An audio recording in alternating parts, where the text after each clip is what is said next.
By then, Uxwalile, the first wife, or the queen, or the senior wife, unfortunately did not give abantwana. She was not, actually she had quite a number of pregnancies, but unfortunately she never, she had stillbirth, and she never gave umntwana to King Lobengule. So another challenge came in. She was later relegated. She was later relegated to Uxwalile, to an ordinary person. She left the royal crown, the royal town, and she stayed just close to Nkai, moving away from Obulawayo. Then that showed, that was the rise of Mama Lozikheyi to a powerful position of being in Lomzi, which was equivalent in terms of status with Msebele, who was the prime minister of the Ndebele state. Then, by the time we got to 1896, by the time we got to the demise of the king, what you would realize that by the time we got to the demise of the king, I'm sorry, there are some disturbing noises at the back, and I don't know whether ngiyazwakala bese ngikhuluma ngedwa ngathi kulo msindo nyane emuva. All right, thanks.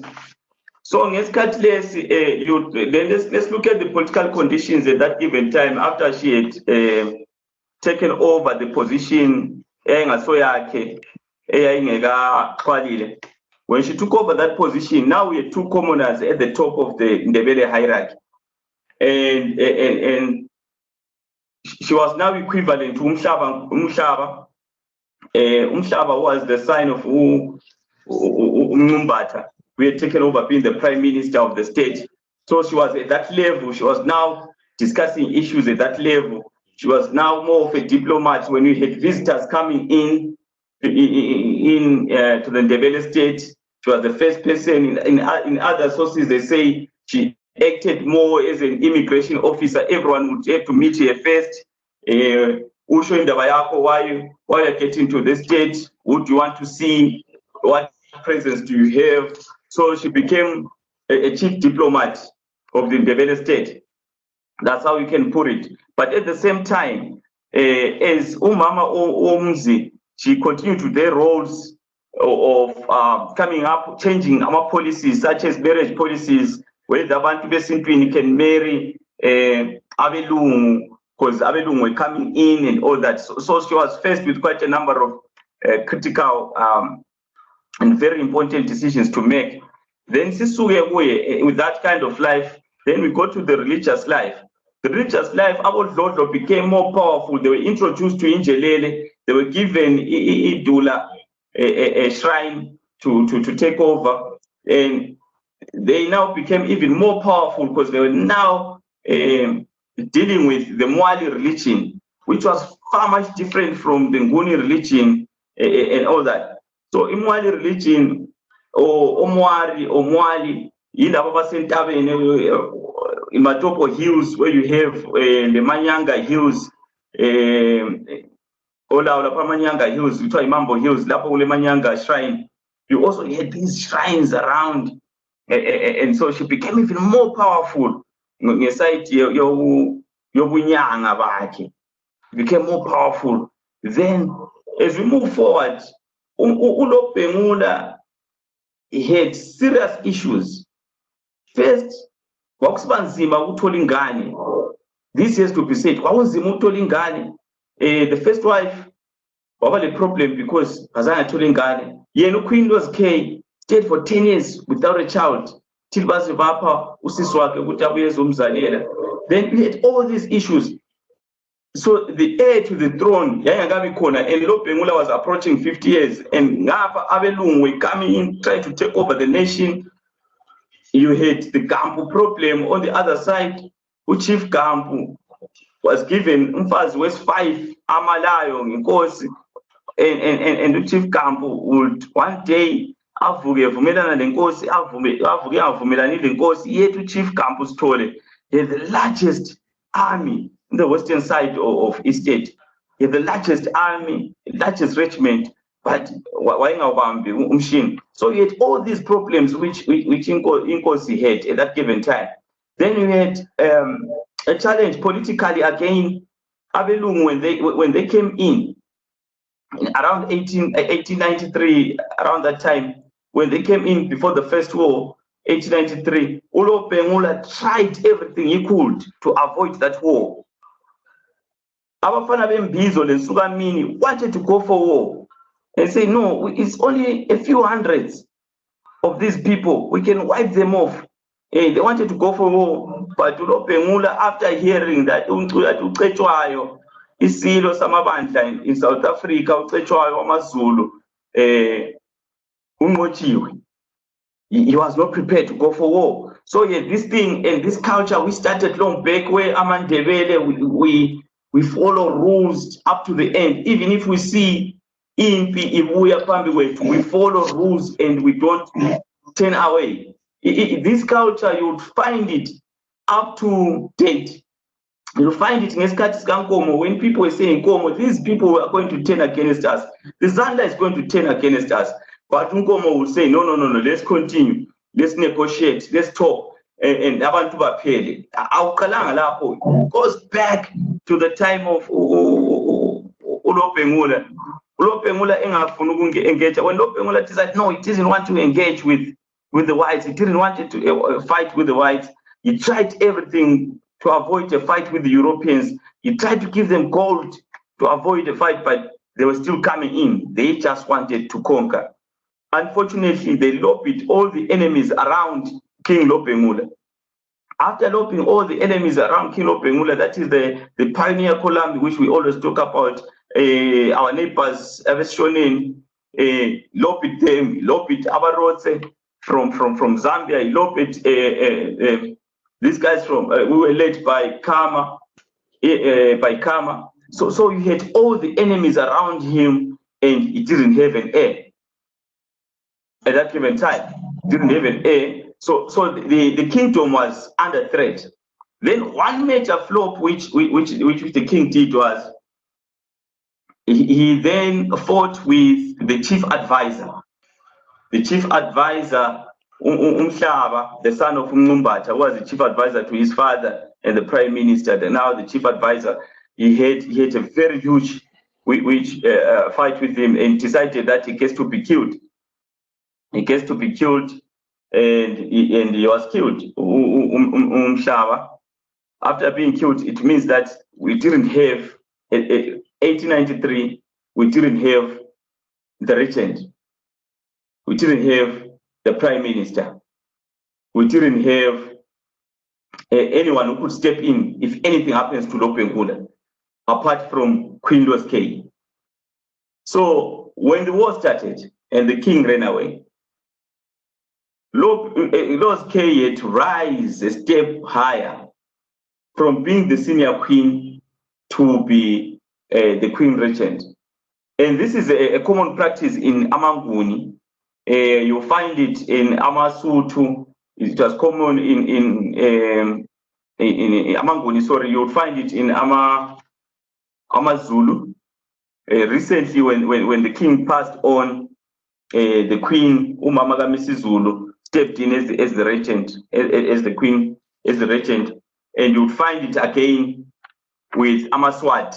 It's a common practice in the Ngunis. The Swatis also do that the queen takes over, becomes the queen regent until the heir becomes of mature age that can take over the throne. So that's how Queen Lozikheyi ended up being the regent after the killing of Umhlaba. Then now you get someone who was far away from the throne, getting to be at the top. And at that given time, the heir was taken away to Cape Town, or Rhodes. They were taken away to Cape Town with his brothers. So now you get to a point that you didn't have a clear heir to the throne. So the regent had to to step in for a long period of time. But now King Lopengula had gone. And it was time for regrouping. These are the conditions which I want to talk about. One, we had the enemies from the northern side of Zimbabwe, the Shona side of Zimbabwe, being the collaborators as the pioneer column fighting Lopengula in 1893. You had the Ingqungqulu being Christianized, and the leaders of Ingqungqulu, they were saying now we need to accept the white settlers. They should take over some of the land. They needed them to get some of the land in Matebeleland. So Ingqungqulu leaders in Bonga Ingqungqulu, they were now talking that language. The priests from Ingqungqulu were now talking that language. They were accepting these settlers. That was another problem. The third problem, we had the Kampu problem. Chief Kampu was, remember, he was one of the collaborators within the kingdom, was one of the collaborators, one of the Indunas working with the white settlers at that given time. So you had a challenge of that nature. And that challenge, do we still have a similar challenge in today's world? You'd realize that, well, the northern the pioneer column from the northern side, it has not changed its tactics in any way or the other. Right now, you see, our people do not have a leader. We are leaderless as a nation. By our people, I'm talking of the Mtwagazi nation, because you asked me to talk of Mtwagazi. The Mtwagazi nation is leaderless, even if the whole country might say it's leaderless. But if we zoom in, you would say the Mtwagazi people have been leaderless for a long period of time. And being leaderless, people are scattered. That's how the same can be said. But what happened during the time of Lozikheyi? People were scattered. People were all over. The king had gone. There was no hope. There was nothing. And the collaborators, you had the collaborators from the northern side of the country, had collaborators from within, or Chief Camp working with the white settler. And if you look at it, we can say these are the same conditions which the Queen Lozikheyi faced. The only difference is just the calendar, but the conditions are the same. The people are scattered. You've got white settlers. By white settlers, I'm talking about the imperialist world, because we are currently faced with the dual struggle. First, the struggle is about the dual struggle. The first struggle is about the parasitic is of the parasitic black bourgeoisie, where you're talking of our strugglepreneurs. You find people are making a living from the struggle. People are making a living from being activists, making a living out of it. They're not pushing people's agenda. These are the people, these are the modern campus in our world right now. The modern campus in our world, you find them, they're just sucking the country dry. There's no production, nothing. All you have is corruption. So you still have this kind of a fight with all these people. Then the second fight is a big fight where you have got the pioneer column and the settlers taking over the land. That I won't talk about much. I think everyone understands that there's a lot of resocialization in our country, where our people are being taught new cultures. Well, culture is dynamic. We need to move on with times. We need to move on with the changes and adopt new things. But that should not be forced down our throats. So we've got resocialization of our people. At that given time, there was resocialization of people during Lozikheyi time. And you look at the marginalization of our people, you had some people who were getting better treatment, especially from the northern side of the country, the pioneer column. They were getting better treatment, getting waivers on quite a number of taxes and all that. So you still have the similar issues similar problems which Lozikheyi faced. But during that time, Lozikheyi managed to work around, since she was a inyanga of some sort, a traditional healer, she managed to engage with Injelele in preparing for Impi Ehloka, the 1896 war. So the messages were being sent through Injelele to mobilize more people, to mobilize people. One, two, to send a message that the war is about to start.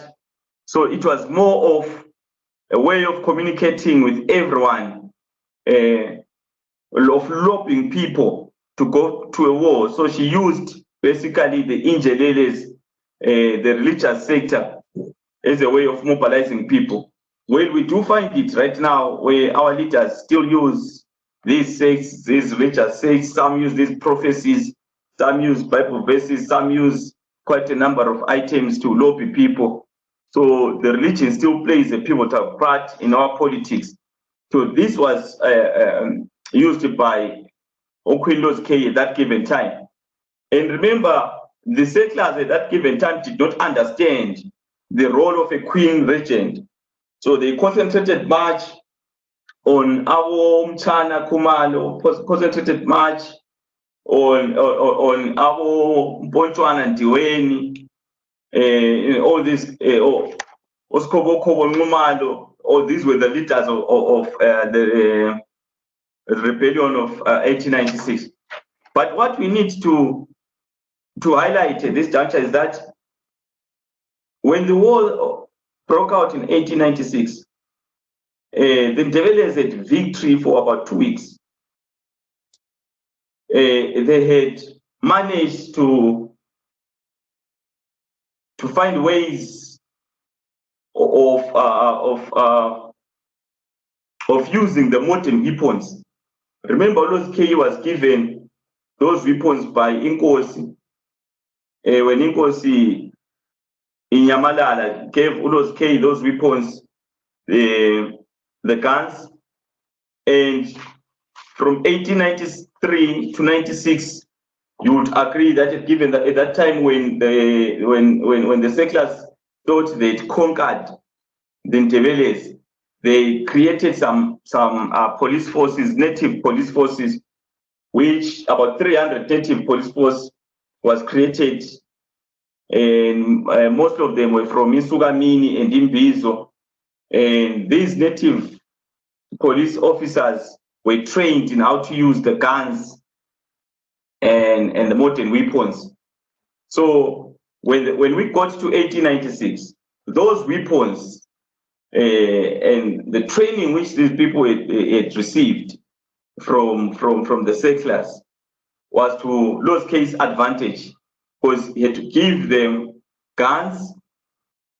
He gave his people guns, and now the war became more modern, and they had to choose the battlefield. So if one chooses the battlefield, you would realize that the Ntebeles understood now that how to use the guns. So they wanted to lure the whites to the Matopo Hills and fight from Matopo Hills. The difference here is that in 1823, which some other presenter will talk about or talked about, in 1823 focused much on actually it was influenced much by Ndlopengula's fear that he was told that King Kwacha has lost the battle. He was told that there are a lot of whites, those Indunas he had sent to Britain came back and said there are a lot of whites, you cannot have a fight with them, we can't go to war with them, you definitely lose. So he was trying everything in his power to avoid engagement with Abelung. And in 1896, Lozikheyi wanted that fight. Lozikheyi wanted all these people to go all out and fight the whites. And they had to plan around fighting. They had to plan around that war. And they now used the modern guns. They now used what the settlers had. They did not understand the ways of communication. They used Injelele. as a form of communicating with other areas. She lobbied those people who were enemies of the king. She worked with the Shona side, who were enemies of the king, and they had to come in, being led by Ingqungqulu, mediated those talks with the Shona side, just to rush through with the Shona side to come and join in the lobbied them to join in the war. You talk of Gambu, trying to convince Gambu Sithole to fight for her. So there were a lot of diplomatic issues at play at that given time, and there was no fear in 1896. So that she became successful for a short period of time.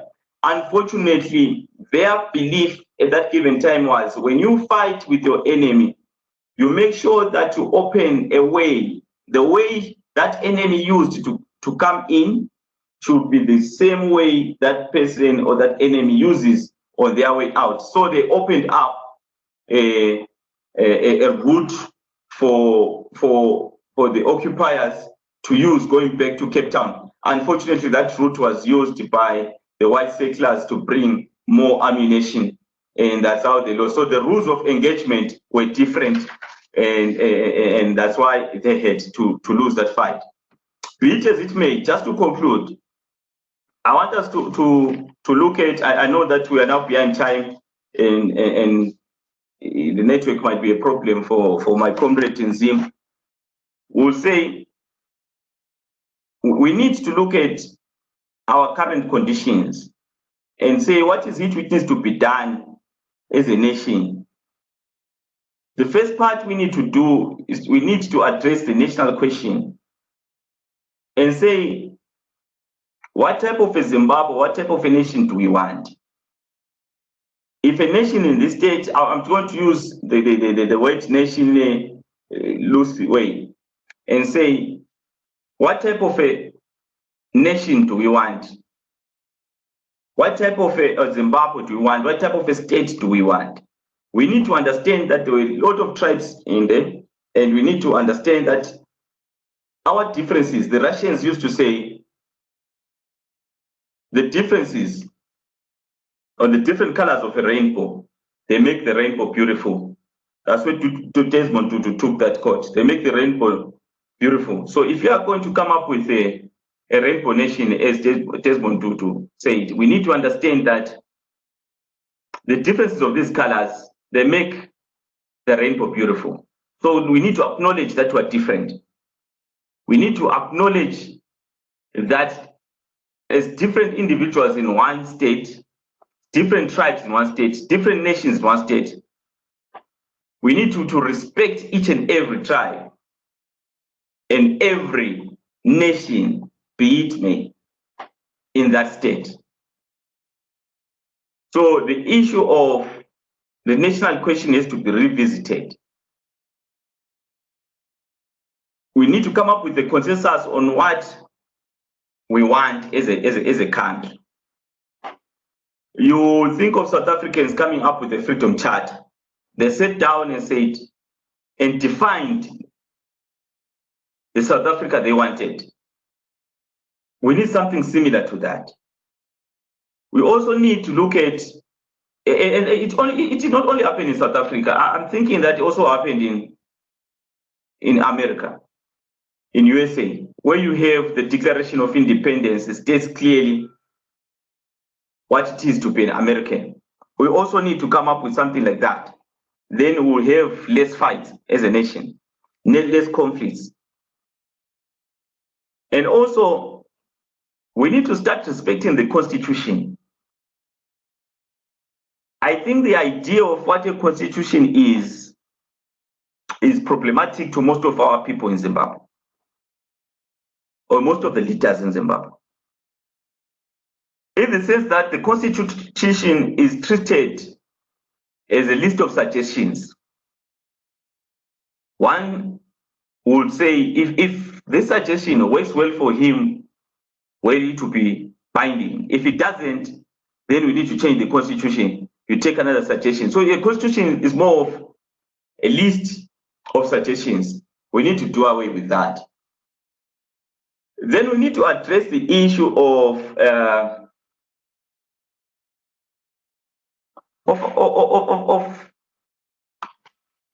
if you look at our citizens, let me take it, let me try to put it nicely. The role played by our people, the civil society, we need to look into that and say, how do we conscientize our people to Chapter 12 institutions? How do we conscientize our people to Chapter 12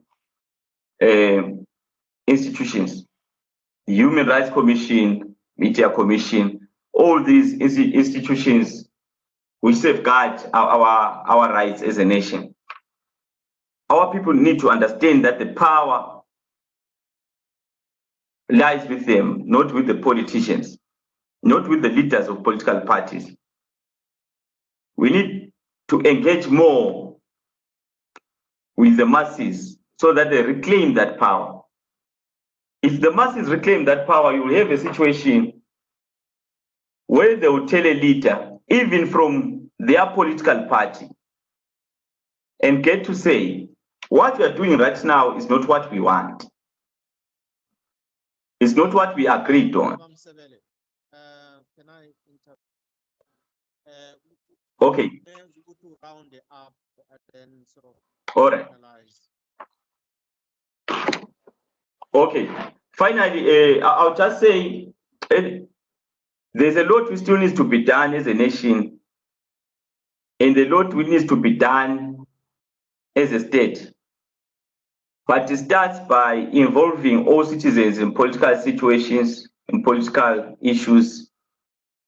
It starts by having our people understanding the role they have to play, not necessarily as a political party or being in political institutions, but in civil societies. And say, okay, as a civil society, or in all these groups, just like this one, how do we then conscientize our people on their rights, which are being bastardized every day? And that Queen Lozikheyi had find a way of being to engage diplomatically with the former enemies of the king. And she was successful in doing that, and that's why she had a success in 1896, even if that success was short-lived. But she managed to win a battle against the whites. Even if she was a commoner, she ended up being the Queen Regent. That has to be said. And I think as people, kumele sikwazi ukuthi umfana wenkomo ngazabe uyazozala umntwana lapha ekhaya, umntwana lwana ngeke abe ngusabhuku. We need to understand all that. I think